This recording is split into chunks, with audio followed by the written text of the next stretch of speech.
देश भर में लगातार कोरोना संक्रमितों के आंकड़े में इजाफा हो रहा है। हर दिन ये आंकड़े बढ़ रहे हैं। इसी की वजह से कहीं लॉकडाउन तो कहीं कर्फ्यू का सहारा लिया जा रहा है।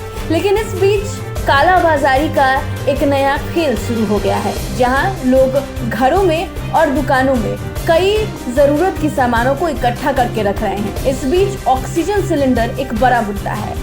कई लोग इसे घर पर इकट्ठा कर रहे हैं।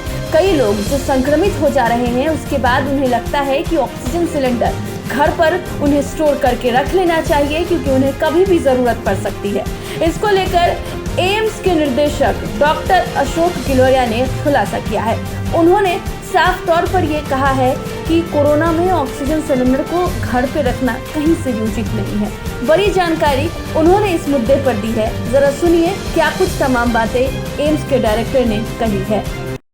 उसी के साथ साथ कई लोग ये सोचते हैं कि अगर मैं ऑक्सीजन घर पे रख लूं और ऑक्सीजन लगाना शुरू कर लूं पहले ही, तो शायद मेरे को आगे ऑक्सीजन की जरूरत नहीं पड़ेगी। ये सब गलत धारणाएं हैं और यही मैं क्लियरिफाई करना चाहूँगा।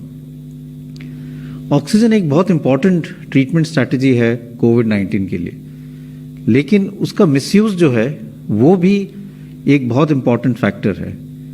अगर हम ऑक्सीजन सैचुरेशन की बात करें, जो हम सब लोग रेगुलरली अब देख रहे हैं, पल्स ऑक्सीमीटर लगा के जो एक छोटा सा डिवाइस हम अपने उंगली पे लगाते हैं, तो उससे हम ये देखते हैं कि अगर हमारी सैचुरेशन 94, 95, 96 है या उससे ज़्यादा है, तो उसका ये मतलब है कि अब हमारे बॉडी में, शरीर में ऑक्सीजन की जो ब्लड में ऑक्सीजन है वो सफिशिएंट है, और इससे हमें घबराना नहीं चाहिए। हमारे सब टिश्यूज़ को, चाहे हम ब्रेन की बात करें, किडनी की बात करें, लिवर की बात करें या और किसी ऑर्गन की बात करें, enough oxygen is reaching these organs.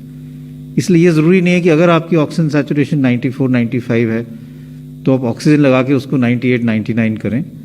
वो एक ऑक्सीजन का मिसयूज़ है। तो ये समझना बहुत ज़रूरी है कि हम ऑक्सीजन का मिसयूज़ ना करें, क्योंकि वही ऑक्सीजन उस व्यक्ति के काम आ सकती है जिसकी ऑक्सीजन सैचुरेशन 90 से कम हो या 80s में हो। तो एक तो मैं ये कहना चाहूँगा कि ऑक्सीजन की जो जुडिशियस यूज़ है, जब किसी व्यक्ति की सैचुरेशन 93 से कम हो, इससे पहले जब हम लोगों को ऑक्सीजन थेरेपी देते थे, लॉन्ग टर्म ऑक्सीजन थेरेपी जो हम कहते हैं, जिनको ब्रोंकाइटिस है, फेफड़े खराब है, वो अपना सैचुरेशन 88, 90 पे भी ठीक काम चल जाता था। 92 पे भी उनको ऑक्सीजन कॉन्सेंट्रेटर के साथ काम चल जाता था और ठीक रहते थे। इसलिए ये पैनिक की ज़रूरत नहीं है कि हमें ऑक्सीजन सैचुरेशन हमेशा ही 95 रखनी चाहिए। अगर आपकी ऑक्सीजन सैचुरेशन 92, 93 है तो भी it is all right, but हम ये चाहते हैं कि एक बफर हो, जिससे ऐसा ना हो कि एकदम कम हो जाए और आपको हॉस्पिटल में पहुंचने में देरी हो जाए। इसलिए अगर आपके साथ, और ये हॉस्पिटल्स के लिए है कि वी मस्ट मेक श्योर कि लीकेज ऑफ ऑक्सीजन ना हो।